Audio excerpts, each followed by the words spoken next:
Hi! Today I would like to show you how you can transfer files from an Android device to SONY Xperia 10 free. First of all, go into Play Store on both smartphones. Now you need to tap on the search bar and simply type Send Anywhere. Then install this free app from this developer and click on Open.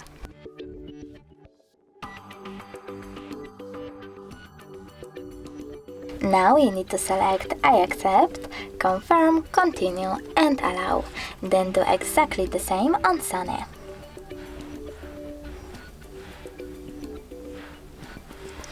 Over here you need to choose receive on Sony device and send on an Android one. Then tap on all of those type of dots and select send. This way you will select all of those files and send them. But I will only go with this one because it will take a lot of time. So now I can click send and just got it in the pop-up. As you can see from here, we have two ways to connect. We can input this key here and tap on receive or scan QR code. If you want to scan it, you need to choose this scanning icon on Sony, then choose while using the app or only this time and point your camera at the code.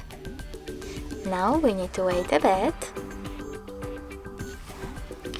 And as you can see, my photo was successfully transferred. Thanks so much for watching. If you enjoyed this video, smash that like button, comment and definitely subscribe. Bye!